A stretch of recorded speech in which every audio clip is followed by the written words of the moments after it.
আসসালামু আলাইকুম এভরিওয়ান, সবাই কেমন আছেন? আজ জানবো ইন্ডাকশন কুকারে কোন পাত্র ব্যবহার করা সবচেয়ে ভালো।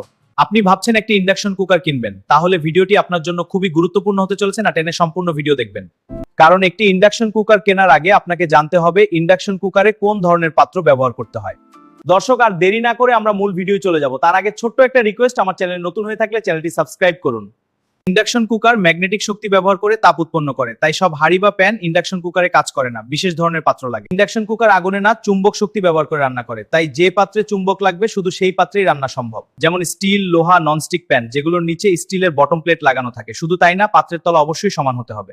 স্টেনলেস স্টিল বা যে কোনো পাত্র ব্যবহার করা যায় যদি নিচে ম্যাগনেট লাগে। ইন্ডাকশন বেস লেখা থাকা পাত্র কিনলে কোনো সমস্যা হবে না। ফ্ল্যাট বা সমান তলা না হলে ইন্ডাকশন কুকার কাজ করবে না। অ্যালুমিনিয়াম পাত্র সাধারণত ইন্ডাকশনে কাজ করে না।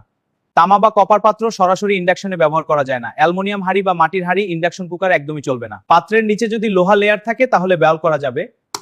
চুম্বক আটকে গেলে বুঝবেন পাত্র ইন্ডাকশন উপযোগী। এক কথায় তলা সমান পাত্র এবং চুম্বক আকর্ষণ করে এমন পাত্র ইন্ডাকশনে ব্যবহার করা যাবে। পাতলা পাত্র ব্যবহার করলে দ্রুত গরম হয়ে তলা পুড়ে যেতে পারে। মোটা তলার পাত্র রান্না করলে এই ধরনের সমস্যা হয় না, সুন্দরভাবে রান্না করা যায়। ছোট পাত্র দিলে কুকার অনেক সময় পাত্র চিনতে পারে না। বার্নারের সাইজ অনুযায়ী পাত্র ব্যবহার করা জরুরি। ইন্ডাকশন কুকারে গ্যাসের চেয়েও খরচ কম হয়। সঠিক পাত্র ব্যবহার করলে রান্না হবে দ্রুত ও নিরাপদ। ভুল পাত্র নয়, সঠিক পাত্র ব্যবহার করুন, ইন্ডাকশন হবে সুপার ফাস্ট। আশা করি বুঝতে পেরেছেন। ভিডিওটি ভালো লাগলে লাইক দিন, চ্যানেলটি সাবস্ক্রাইব করুন এবং পাশে থাকুন নতুন টিপসের জন্য। ভিডিওটি আজ এ পর্যন্তই।